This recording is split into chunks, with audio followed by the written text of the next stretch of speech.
Bonjour, bienvenue sur Baudin Prof TV. Alors, nous avons vu le budget des encaissements, le budget des décaissements. Nous allons arriver au bout de notre procédure budgétaire puisque nous allons aller à notre objectif qui est d'établir le budget de trésorerie.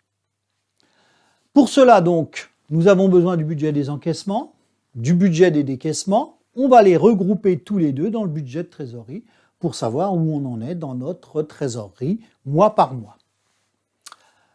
Donc, comme je vous l'ai dit, besoin du budget des encaissements, besoin du budget des décaissements. Alors, sur tout ça, on aura besoin du total encaissé en janvier, février, mars, et donc que l'on va reporter, lui, sur la ligne encaissement. Et puis, même chose pour les décaissements, on aura besoin du total de janvier, février, que l'on reportera sur la ligne décaissement. Mais vous avez vu ici, il nous faut quand même un solde de trésorerie au début du mois. C'est rare qu'on parte de zéro. Donc, j'ai estimé qu'on avait, mettons, 8 750 € en début janvier. Les encaissements en janvier, c'est simple.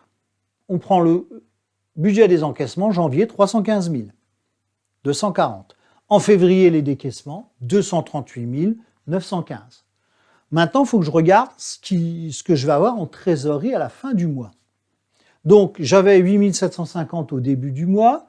J'ai ajouté 315 000, mais j'ai dû décaisser 238. Donc, si je fais l'opération, 8 750 moins, plus 315 240 moins 238 915, j'ai une trésorerie de 85 075. Cette trésorerie au 31 janvier, c'est la même qu'au 1er février. Donc, je la recopie pour la trésorerie du début de mois. Et je vais chercher les encaissements de février. C'est 365 400. Je vais chercher les décaissements de février, 327 000, et je recalcule mon solde final, c'est-à-dire les 85 000 de début de mois, les 365 000 que j'ai ajoutés, mais les 327 000 que j'ai retirés. Donc, j'ai 122 598 € en trésorerie au mois de février, que je recopie en mars. Vous voyez, c'est pas très compliqué tout compte fait. En mars, j'ai 365 400 de rentrée d'argent. Et j'ai 348 000 de dépenses. Donc, je regarde ce qu'il me reste en fin de mois. 122 plus 365 moins les 348. Il me reste 139 323 € de trésorerie fin mars, qui est donc la même qu'au 1er avril. Alors, au 1er avril, on voit là que notre chiffre d'affaires commence à baisser. Donc, peut-être qu'on aura besoin de piocher dans notre trésorerie. Donc, on a 310 000. Alors, qu'en avril, en dépenses, on a 328 000. Vous voyez là, on encaisse 310 dans le mois, on en sort 328. Donc, heureusement qu'on a de la trésorerie, puisque si on fait l'opération, en piochant dedans, il nous reste encore 121 000 que je reporte au mois de mai. Au mois de mai, notre chiffre d'affaires baisse encore.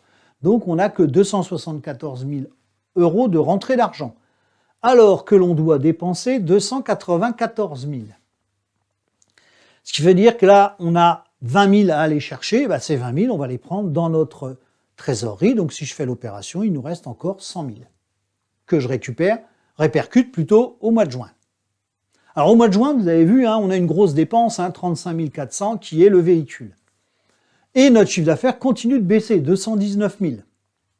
Ce qui fait qu'on a 304 000 de dépenses. Et là, on va vraiment avoir besoin de notre trésorerie, puisque 219 000 moins 304, il ne va pas nous rester grand-chose sur notre trésorerie. Si on fait l'opération, il nous reste 15 000. Donc, vous voyez l'intérêt.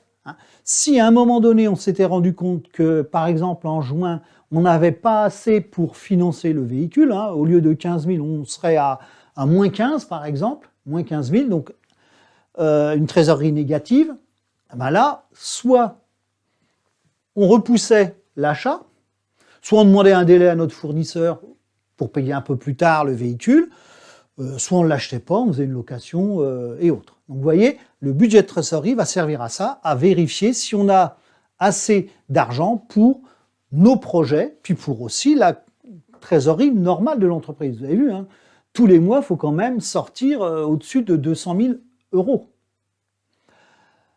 Voilà, j'en ai terminé avec cette série de leçons sur le budget de trésorerie.